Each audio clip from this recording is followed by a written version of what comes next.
Bien, veamos entonces la parte 4 de esta clase, que es la dominancia apical. La dominancia apical es el proceso por el cual el ápice inhibe el crecimiento de yemas laterales. En muchas plantas, a medida que la planta va creciendo, hay un ápice meristemático, que es donde se generan los tejidos, y hacia abajo van quedando distintas yemas que no crecen inmediatamente. Ahora, si el ápice eventualmente es removido, las yemas laterales, que tenían inhibido su crecimiento, retoman su crecimiento y se transforman en nuevas ramas. Algunas de ellas inclusive luego pasan a ser dominantes de las yemas que están antes. Este fenómeno de dominancia apical es muy conocido por todos, es en gran parte responsable de muchos procesos o eventos de jardinería, en donde se le da forma a las plantas. No solamente se le da forma, sino que al cortar los ápices se permiten que las yemas laterales retomen su crecimiento, entonces haya un follaje más abundante.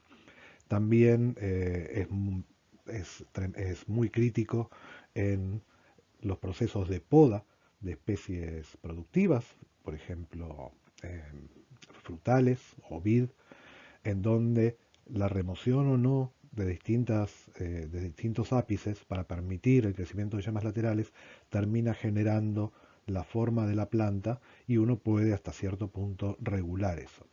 También ocurre en los eventos de ramoneo por animales, en donde las plantas tienen el crecimiento por el ápice. Ahora, muchas veces el ramoneo lo que hace es eliminar ese meristema, con lo cual se impide el crecimiento, obviamente, pero como al eliminar ese ápice se despiertan las yemas laterales o retoman su crecimiento, básicamente las yemas laterales, retoma el crecimiento la planta. Vamos a ver ahora entonces cuáles son las hormonas que están involucradas en este proceso. La principal hormona involucrada en la dominancia apical son las auxinas. Acá tenemos un ejemplo en donde tenemos una planta que tiene su ápice por ahí arriba, pero tiene acá y acá, tiene yemas axilares que tienen su crecimiento inhibido. Si uno decapita esa planta, esas yemas retoman el crecimiento y son estas dos ramas que se ven acá. Obviamente algo estaba viajando desde el ápice que uno cortó, que estaba manteniendo inhibido el crecimiento de esas yemas, y al eliminar ese ápice, esa inhibición deja de estar presente y se retoma el crecimiento. En la figura de abajo se ve lo mismo que en la figura de arriba, o sea, el ápice fue decapitado, pero en el corte se le agregó auxina. Y al agregar las auxinas, esas auxinas que antes eran producidas en el ápice, mantienen inhibidas el crecimiento de las yemas laterales. Este es un experimento que muestra que las auxinas están involucradas. Sin embargo, no son las únicas auxinas. Las auxinas son reguladores negativos del crecimiento de las yemas laterales. Ahora vamos a ver otra hormona que también está involucrada. Otra de las hormonas involucradas en la regulación de la ramificación son las citoquininas. Las citoquininas, a diferencia de las auxinas, son reguladores positivos de la ramificación. Y acá lo que vemos son plantas control, que están poco ramificadas, y plantas a las que se le agregaron citoquininas, que están mucho más ramificadas. Fíjense acá la ampliación, esta planta de acá, cómo aumentó mucho su ramificación con el agregado de citoquininas. Entonces tenemos hasta ahora que las auxinas y las citoquininas regulan de alguna manera la ramificación. No son las únicas. De cualquier manera vamos a mirar en la próxima diapositiva un aspecto del transporte de auxinas que permiten justamente que migren desde el ápice hacia zonas más distales y de esa manera mantener la inhibición sobre el crecimiento de las yemas. Durante bastante tiempo se discutió cómo era que ocurría el transporte de auxinas. Y esto se debía a que cuando se medían las velocidades de traslocación de las auxinas, estas velocidades eran menores de las que uno esperaría si se moviesen por floema, perdón.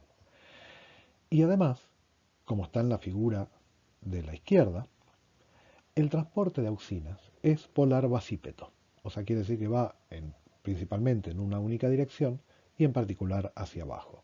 Y ya hemos visto que por los conductos del xilema pueden ir tanto para arriba como para abajo.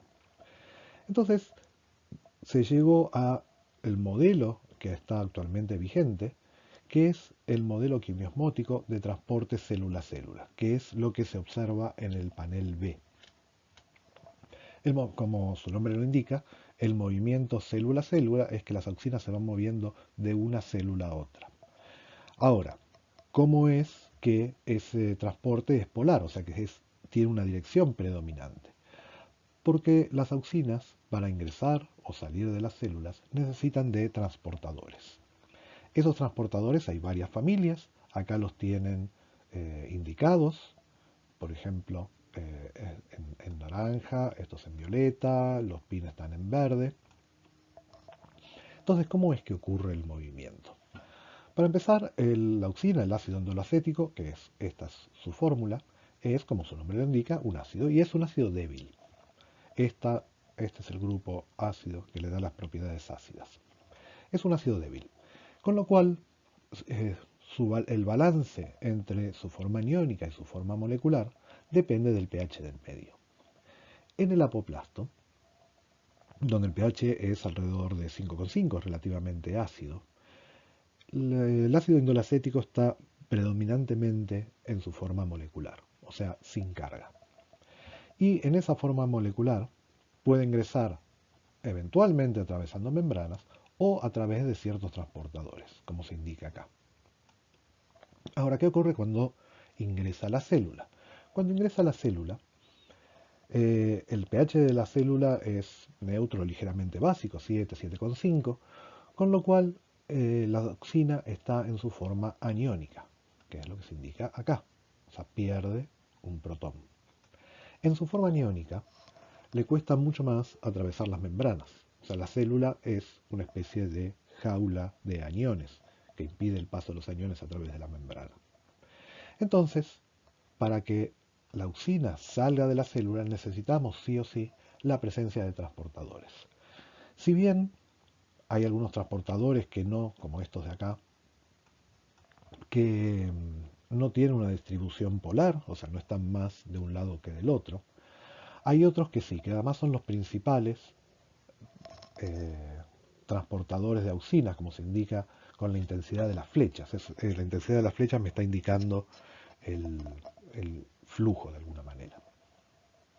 Y resulta que alguno de esos transportadores, alguno de los PIN en particular, que ya hemos visto esos PIN cuando miramos gravitropismo, se ubican en la parte basal de las células. ¿Esto qué es lo que permite? Que la auxina que está dentro de la célula salga predominantemente por la parte basal de esta célula. La célula siguiente, ¿sí?, va a ingresar auxina desde el apoplasto y acá, en esta zona, la concentración va a ser mayor, porque acá va a ser exportada a través de los transportadores. Esa mayor concentración hace que ingrese predominantemente a esta célula y se repite el proceso de una célula a otra. Por eso el movimiento de auxinas es ligeramente más lento que el que ocurre por vía floemática. De esta manera tenemos un transporte polar, o sea, en una dirección en particular. Uno podría preguntarse por qué los transportadores se ubican en la zona basal. Eso no lo vamos a ver, pero sí que las células pueden percibir la gravedad y cambian parte del citoesqueleto y eso ayuda a la distribución de algunos transportadores, no todos. En este caso los PIN tienen esa distribución polar, los otros no.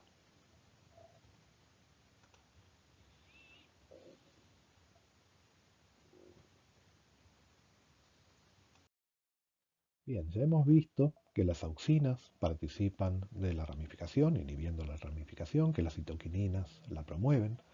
También hemos visto cómo era el transporte polar de las auxinas, que de alguna manera eso lo que me justifica es por qué tenemos la dominancia apical, porque las auxinas se producen en el ápice y se mueven hacia la parte basal de la planta. De cualquier manera no son las únicas hormonas que intervienen, sino que hay más, por ejemplo la estrigolactona, que es una hormona que, como dice el título, inhibe la ramificación. En las dos figuras de abajo tienen a la izquierda una planta normal, de arroz en un caso, este de acá es arroz y este de acá es arveja, pero en los dos se muestra lo mismo. La planta de la izquierda, esta y esta, son plantas normales, y las plantas de la derecha son deficientes en estrigolactonas. Como se puede ver, cuando faltan las estrigolactonas hay muchísima más ramificación. O sea, las estrigolactonas son hormonas que inhiben la ramificación. Veamos entonces un modelo que integra a estas tres hormonas y cómo la acción conjunta de estas tres hormonas regulan la ramificación. Acá tenemos una figura en donde tenemos una yema lateral y el crecimiento de esa yema lateral va a depender de su capacidad de exportar auxina y su contenido de citoquininas. Ahora bien, eh, la estrigolactona, esta de acá, y las citoquininas, estas de acá, son sintetizadas en raíz y tallo y se mueven hacia arriba. Acá tenemos la estrigolactona moviéndose hacia arriba, acá tenemos las citoquininas moviéndose hacia arriba, probablemente a través del flujo transpiratorio. Mientras que las auxinas, en celeste, hay una concentración relativamente baja que es exportada por la misma yema, como acabamos de decir, pero además en el ápice tenemos una síntesis importante de auxina que se mueve hacia abajo por transporte polar, como acabamos de ver. ¿Qué hace la auxina? Esta que viene desde el ápice. Regula positivamente las estrigolactonas y negativamente la síntesis de citoquininas. Recuerden que las citoquininas promovían la ramificación, las estrigolactonas inhibían la ramificación. Y las auxinas inhiben la ramificación. ¿Cómo lo hacen? Si tenemos muchas auxinas que provienen desde el ápice, eso lo que hace es promover la síntesis de estrigolactonas. Y las estrigolactonas lo que hacen es inhibir la salida de auxinas de la yema.